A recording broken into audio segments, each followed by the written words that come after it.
Hi friends, myself Dr. Hemant Patil here. I welcome you to our channel. This channel is mainly about abundance mindset, and today I am going to share with you a powerful audio. This is a little longer, around 30 minutes, but please listen this. I listen this audio at least once or twice every day without fail. So take your time and listen this video carefully, and see you after that. Thank you. I'd like to tell you about the strangest secret in the world. Some years ago, the late Nobel Prize-winning Dr. Albert Schweitzer was being interviewed in London, and a reporter asked him, "Doctor, what's wrong with men today?" And the great doctor was silent a moment, and then he said, "Men simply don't think." It's about this that I want to talk with you. We live today in a golden age. This is an era that man has looked forward to, dreamed of, and worked toward for thousands of years. But since it's here, we pretty well take it for granted. We in America are particularly fortunate to live in the richest land that ever existed on the face of the earth, a land of abundant opportunity for everyone. But do you know what happens? Well, let's take 100 men who start even at the age of 25. Do you have any idea what will happen to those men by the time they're 65? These 100 men who all start even at the age of 25 believe they're going to be successful. If you ask any one of these men if he wanted to be a success, he'd tell you he did. And you'd notice that he was eager toward life, that there was a certain sparkle to his eye, an erectness to his carriage, and life seemed like a pretty interesting adventure to him. But by the time they're 65, 1 will be rich. 4 will be financially independent. 5 will still be working. 54 will be broke. Now think a moment. Out of the 100, only 5 make the grade. Now why do so many fail? What has happened to the sparkle that was there when they were 25? What's become of the dreams, the hopes, the plans? And why is there such a large disparity between what these men intended to do and what they actually accomplished? When we say about 5% achieve success, we have to define success. And here's the best definition I've ever been able to find. Success is the progressive realization of a worthy ideal. If a man is working toward a predetermined goal and knows where he's going, that man is a success. If he's not doing that, he's a failure. Success is the progressive realization of a worthy ideal.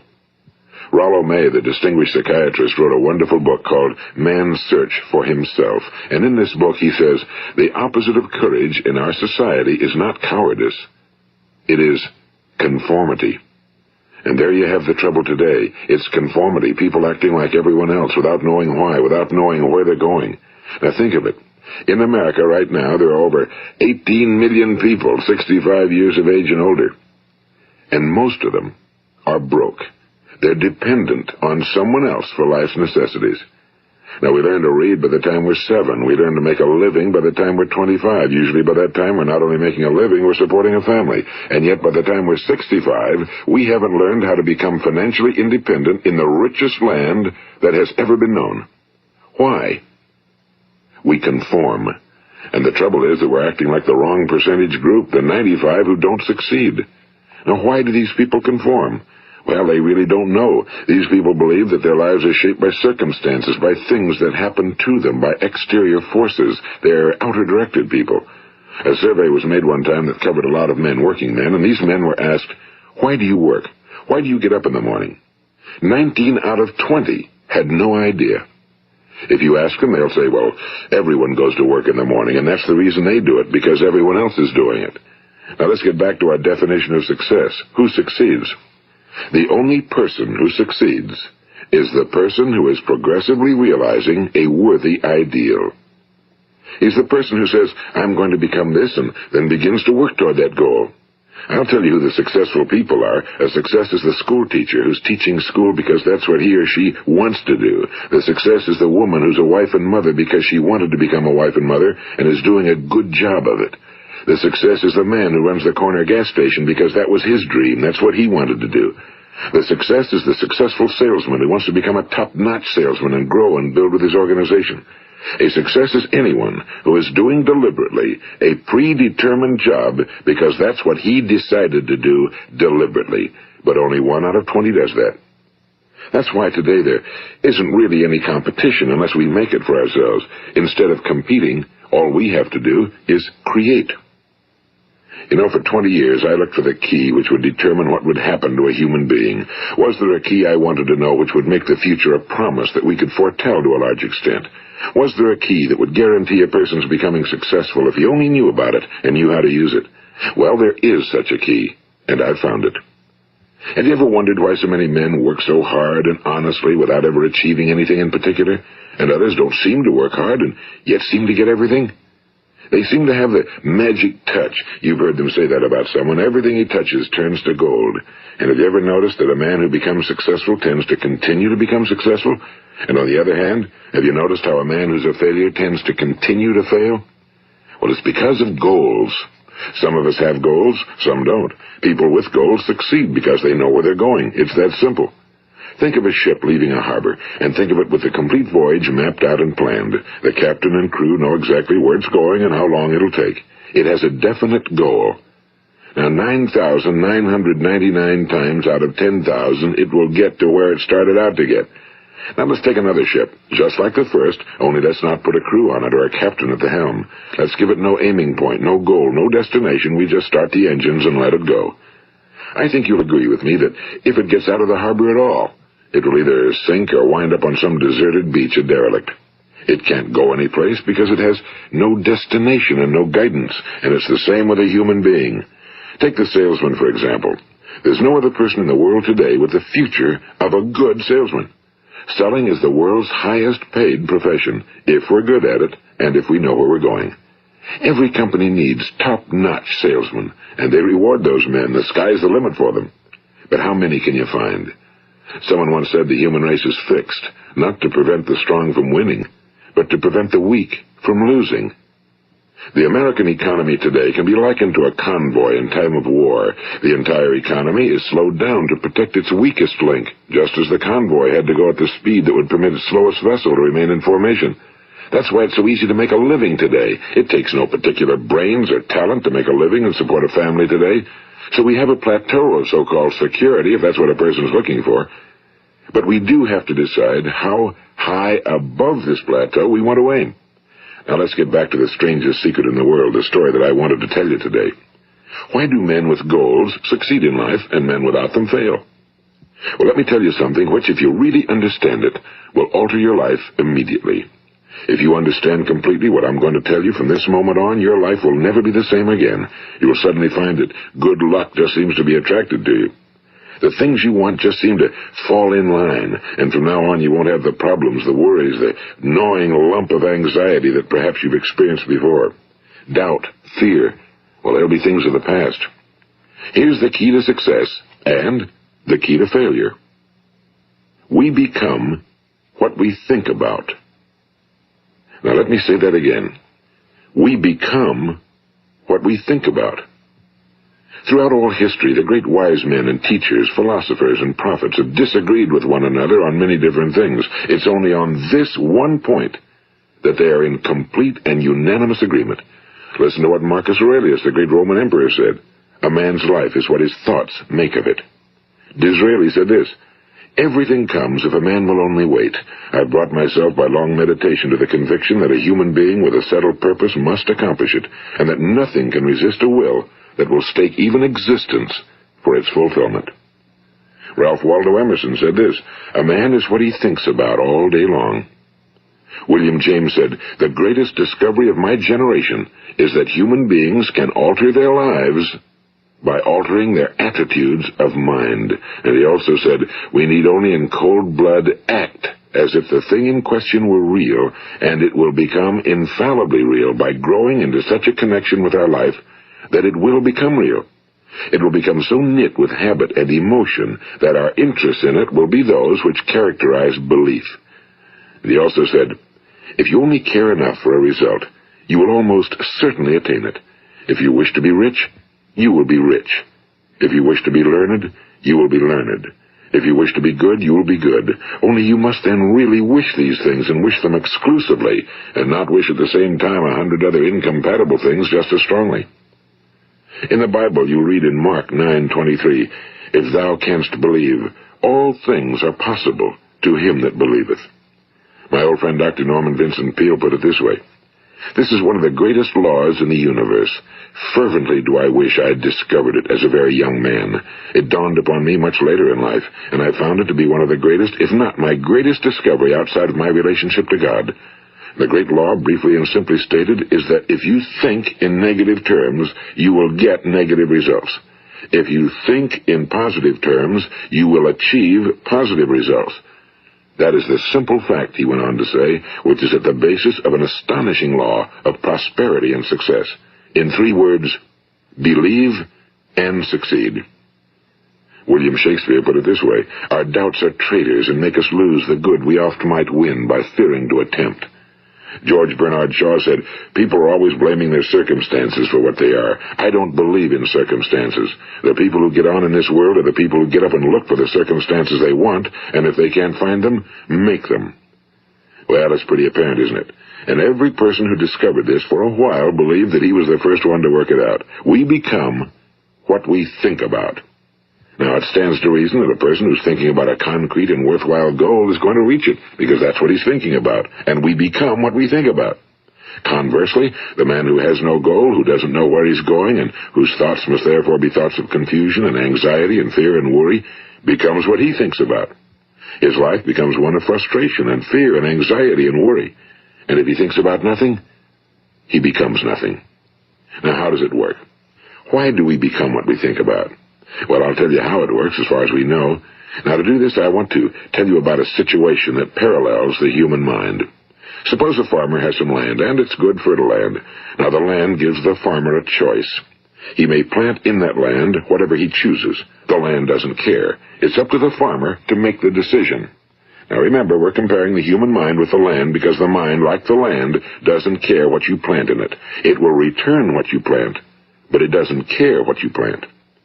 Now, let's say that the farmer has 2 seeds in his hand. One is a seed of corn. The other is nightshade, a deadly poison. He digs 2 little holes in the earth, and he plants both seeds, one corn, the other nightshade. He covers up the holes, waters, and takes care of the land, and what will happen?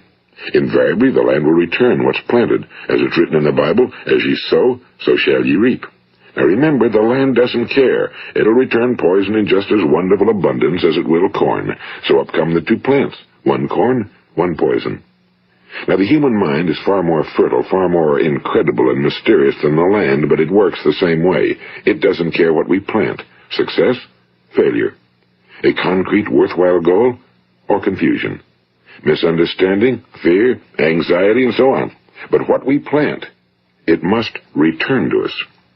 You see, the human mind is the last great unexplored continent on Earth. It contains riches beyond our wildest dreams. It will return anything we want to plant. Now, you might say, well, if that's true, why don't people use their minds more? Well, I think they figured out an answer to that one, too. Our mind comes as standard equipment at birth. It's free, and things that are given to us for nothing we place little value on. Things that we pay money for, we value. The paradox is that exactly the reverse is true. Everything that's really worthwhile in life came to us free. Our minds, our souls, our bodies, our hopes, our dreams, our ambitions, our intelligence, our love of family and children and friends and country, all these priceless possessions are free. But the things that cost us money are actually very cheap and can be replaced at any time. A good man can be completely wiped out and make another fortune. He can do that several times. Even if our home burns down, we can rebuild it. But the things we got for nothing, we can never replace. The human mind isn't used because we take it for granted. Familiarity breeds contempt. It can do any kind of job we assign to it, but generally speaking, we use it for little jobs instead of big, important ones. Universities have proved that most of us are operating on about 10% or less of our abilities. So decide now, what is it you want? Plant your goal in your mind. It's the most important decision you'll ever make in your entire life. What is it you want? Do you want to be an outstanding salesman? A better worker at your particular job? Do you want to go places in your company? In your community? Do you want to get rich? All you've got to do is plant that seed in your mind, care for it, work steadily toward your goal, and it will become a reality. It not only will, there's no way that it cannot. You see, that's a law, like the laws of Sir Isaac Newton, the laws of gravity. If you get on top of a building and jump off, you'll always go down. You'll never go up, and it's the same with all the other laws of nature. They always work. They're inflexible. Think about your goal in a relaxed, positive way. Picture yourself in your mind's eye as having already achieved this goal. See yourself doing the things you will be doing when you've reached your goal. Ours has been called the phenobarbital age, the age of ulcers and nervous breakdowns and tranquilizers, at a time when medical research has raised us to a new plateau of good health and longevity. Far too many of us worry ourselves into an early grave trying to cope with things in our own little personal ways without learning a few great laws that will take care of everything for us. These things we bring on ourselves through our habitual way of thinking. Every one of us is the sum total of his own thoughts. He is where he is because that's exactly where he really wants to be, whether he'll admit that or not. Each of us must live off the fruit of his thoughts in the future, because what you think today and tomorrow, next month and next year, will mold your life and determine your future. You're guided by your mind. I remember one time I was driving through eastern Arizona, and I saw one of those giant earth-moving machines roaring along the road at about 35 miles an hour with what looked like 30 tons of dirt in it. A tremendous, incredible machine, and there was a little man perched way up on top with the wheel in his hands guiding it. And as I drove along, I was struck by the similarity of that machine to the human mind. Just suppose you're sitting at the controls of such a vast source of energy. Are you going to sit back and fold your arms and let it run itself into a ditch? Or are you going to keep both hands firmly on the wheel and control and direct this power to a specific, worthwhile purpose? It's up to you. You're in the driver's seat. You see, the very law that gives us success is a two-edged sword. We must control our thinking. The same rule that can lead a man to a life of success, wealth, happiness, and all the things he ever dreamed of for himself and his family. That very same law can lead him into the gutter. It's all in how he uses it, for good or for bad.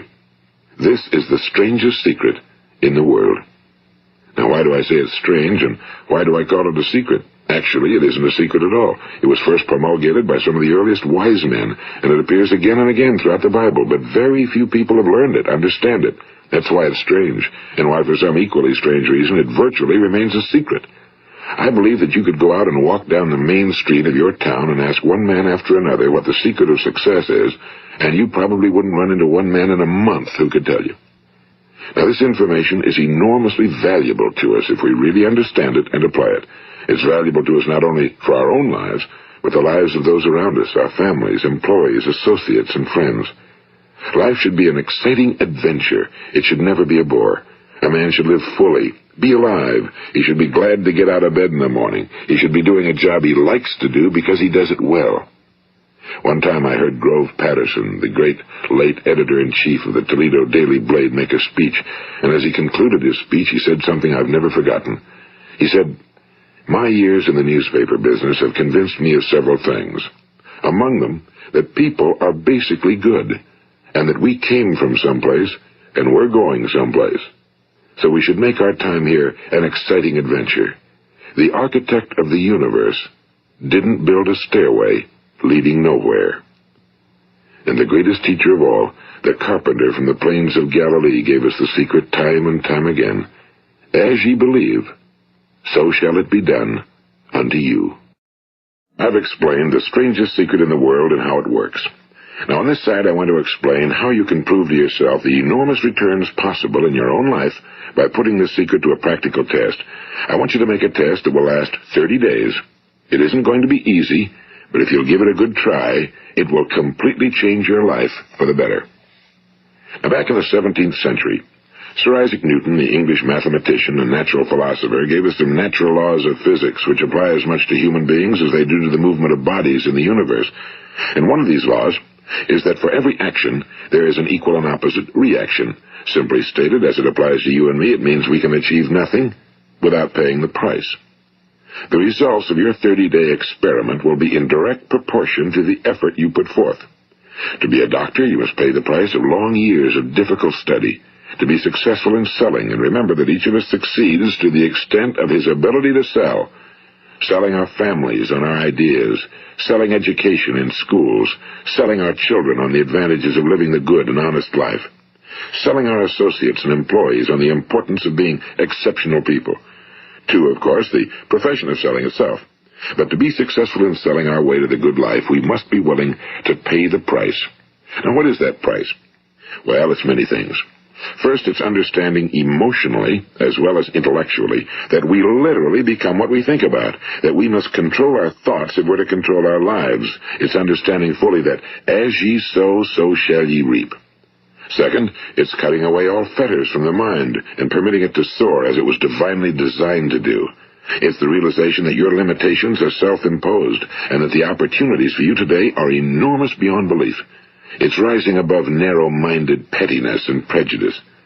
And third, it's using all your courage to force yourself to think positively on your own problem, to set a definite and clearly defined goal for yourself, to let your marvelous mind think about your goal from all possible angles, to let your imagination speculate freely upon many different possible solutions, to refuse to believe that there are any circumstances sufficiently strong to defeat you in the accomplishment of your purpose, to act promptly and decisively when your course is clear, and to keep constantly aware of the fact that you are, at this moment, standing in the middle of your own acres of diamonds, as Russell Conwell used to point out. And fourth, save at least 10% of every dollar you earn. It's also remembering that no matter what your present job, it has enormous possibilities, if you're willing to pay the price. Now let's just go over the important points in the price each of us must pay to achieve the wonderful life that can be ours. It is, of course, worth any price. 1. You will become what you think about. 2. Remember the word imagination and let your mind begin to soar. 3. Courage. Concentrate on your goal every day. 4. Save 10% of what you earn. And 5. Action. Ideas are worthless unless we act on them. Now, I'll try to outline the 30-day test I want you to make. Keep in mind that you have nothing to lose by making this test and everything you could possibly want to gain. There are two things that may be said of everyone. Each of us wants something, and each of us is afraid of something. I want you to write on a card what it is you want more than anything else. It may be more money. Perhaps you'd like to double your income or make a specific amount of money. It may be a beautiful home. It may be success at your job. It may be a particular position in life. It could be a more harmonious family. Each of us wants something. Now write down on your card specifically what it is you want. Make sure it's a single goal and clearly defined. You needn't show it to anyone, but carry it with you so that you can look at it several times a day. Think about it in a cheerful, relaxed, positive way each morning when you get up, and immediately you have something to work for, something to get out of bed for, something to live for. Look at it every chance you get during the day and just before going to bed at night. And as you look at it, remember that you must become what you think about, and since you're thinking about your goal, you realize that soon it will be yours.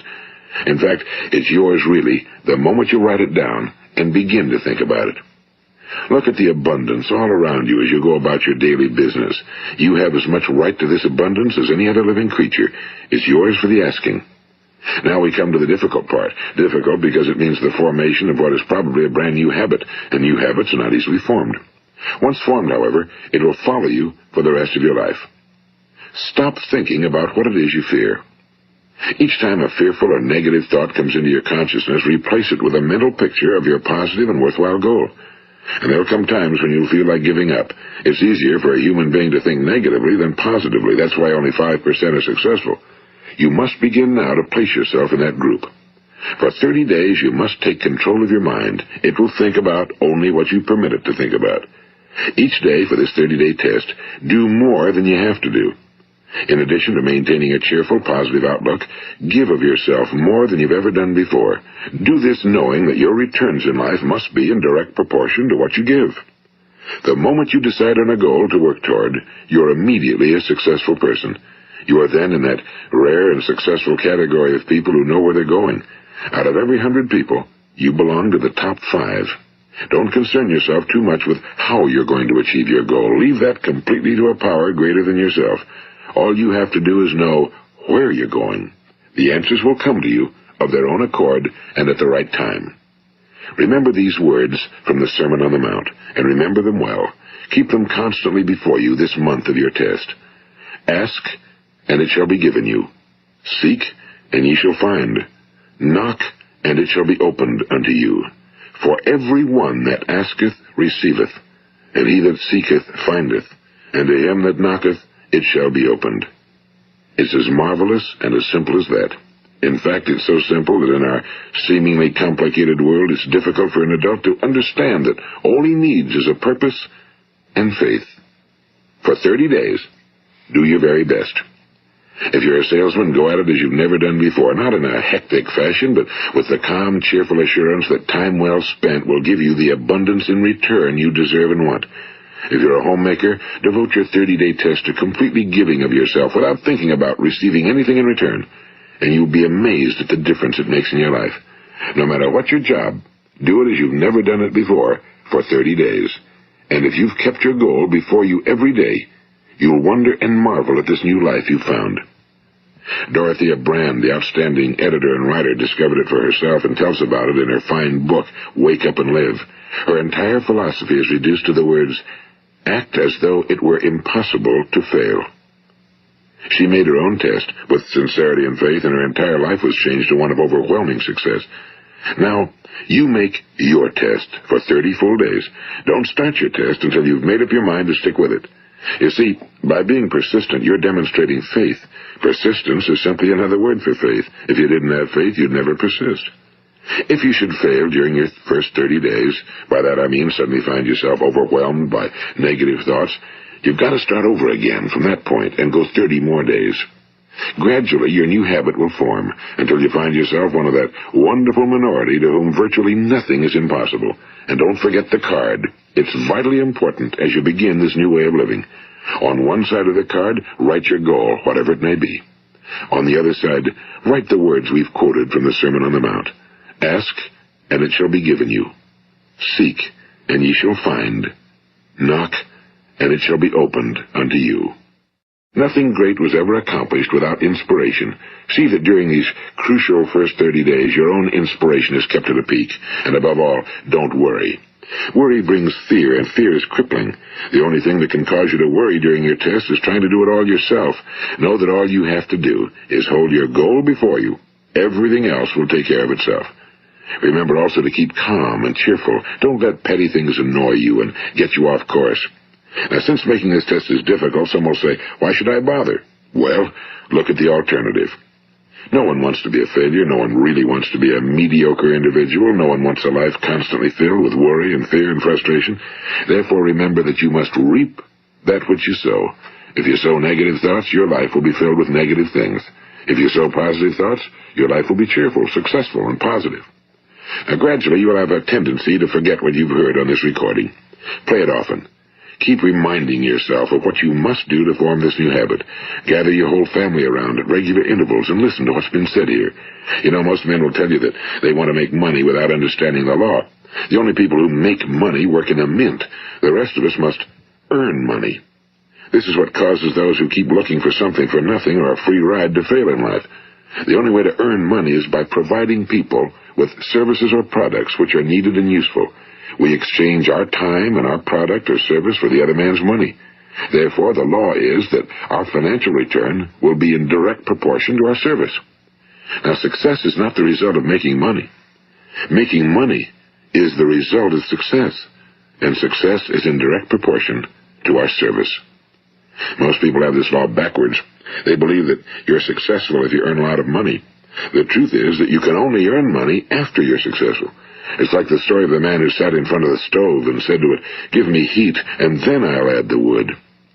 How many men and women do you know, or do you suppose there are today, who take the same attitude toward life? There are millions. We've got to put the fuel in before we can expect heat. Likewise, we've got to be of service first before we can expect money. Don't concern yourself with the money. Be of service. Build, work, dream, create. Do this, and you'll find there's no limit to the prosperity and abundance that will come to you. Prosperity, you know, is founded upon a law of mutual exchange. Any person who contributes to prosperity must prosper in turn himself. Sometimes the return will not come from those you serve, but it must come to you from someplace, because that's the law. For every action, there is an equal and opposite reaction. As you go daily through your 30-day test period, remember that your success will always be measured by the quality and quantity of service you render, and money is a yardstick for measuring this service. No man can get rich himself unless he enriches others. Now, there are no exceptions to a law. You can drive down any street in America and from your car estimate the service that's being rendered by the people living on that street. Had you ever thought of this yardstick before? It's interesting.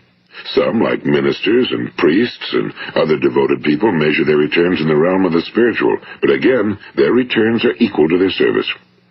Once this law is fully understood, any thinking person can tell his own fortune. If he wants more, he must be of more service to those from whom he receives his return. If he wants less, he has only to reduce his service. This is the price you must pay for what you want. If you believe you can enrich yourself by deluding others, you can end only by deluding yourself. It may take some time, but just as surely as you breathe, you'll get back what you put out. Don't ever make the mistake of thinking you can avert this. It's impossible.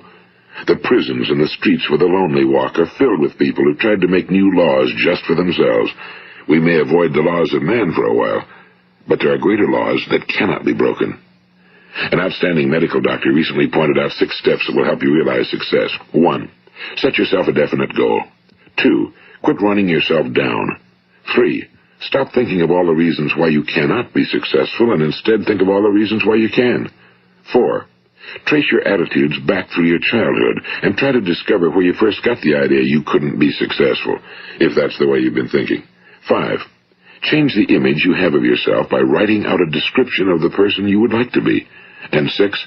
Act the part of the successful person you have decided to become. The doctor who wrote those words is a noted West Coast psychiatrist, Dr. David Harold Fink. Do what the experts since the dawn of recorded history have told you must do. Pay the price by becoming the person you want to become. It's not nearly as difficult as living unsuccessfully. Make your 30-day test, then repeat it again, and each time it will become more a part of you until you'll wonder how you could ever have lived any other way. Live this new way and the floodgates of abundance will open and pour over you more riches than you may have dreamed existed. Money? Yes, lots of it. But what's more important, you'll have peace. You'll be in that wonderful minority who lead calm, cheerful, successful lives. Start today. You have nothing to lose, but you have a whole life to win. This is Earl Nightingale, and thank you. Thank you for watching. Please like and subscribe our channel and see you in the next video. Thank you.